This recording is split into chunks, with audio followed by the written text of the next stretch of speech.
एक बार श्रीधर और श्रीपति दोनों धारा नगरी में भ्रमण करने के लिए गए। वहाँ पर एक सेठ रहता था जिसका नाम था लक्ष्मीधर। लक्ष्मीधर अपने दुकान में बैठे नौकरों से बात कर रहा था कि इस साल बहुत नफ़ा हुआ। रामू जो उनके वहाँ पर सफाई का कार्य करता था उसे कहते हैं कि मैं तुझे आज 1 तोला सोना दूंगा, तू घर को अच्छी तरह से साफ करना। तो नौकर बोलता है ये सेठ तो हर साल बोलता है पर देता तो कुछ नहीं है, लगता है सेठ का दिमाग खराब हो गया है। तभी श्रीधर और श्रीपति बाजार घूमते घूमते यहाँ वहाँ दुकानों पर आभूषण वस्त्र देख रहे थे। तभी उनको ये सब देखकर उनका मन बहुत खुश हुआ। उन्होंने सोचा कि धारा नगरी कितनी भव्य है, इसका वातावरण कितना मनोरम है। आज का दिन धारा नगरी में घूमते घूमते बहुत अच्छा गया। फिर श्रीपति बोलता है श्रीधर से कि भैया आगे चल के किसी सही जगह पर थोड़ी देर विश्राम कर लेते हैं। तभी उन्होंने लक्ष्मीधर की दुकान देखी और वहीं पर चलकर वो विश्राम करने लगे।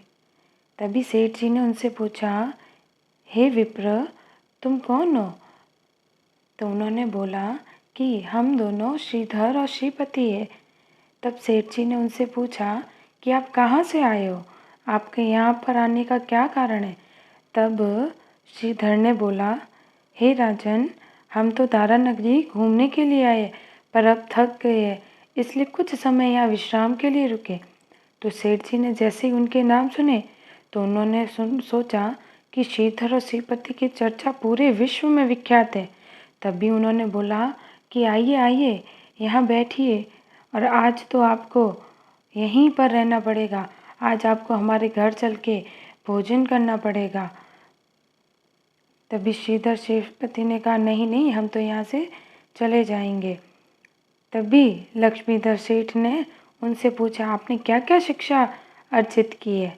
तभी श्रीधर ने बोला हमने वेद, वेदांत, पुराण, व्याकरण, उपनिषद आदि अनेक ग्रंथों का ज्ञान प्राप्त किया है।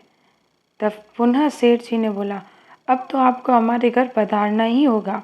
सेठ जी के बार बार बोलने पर श्रीधर और श्रीपति दोनों ने उनका निमंत्रण स्वीकार कर लिया और उनके घर चले गए।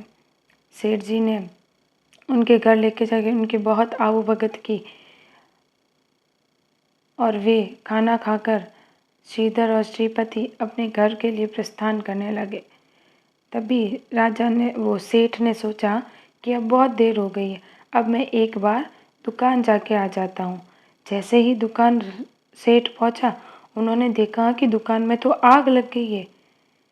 सेठ जी की आदत थी कि वो अपने बही खाते 2 रूप से लिखते थे, एक तो कागज़ के ऊपर बना के पाठी के रूप में, दूसरा दीवारों पे लिखवा के।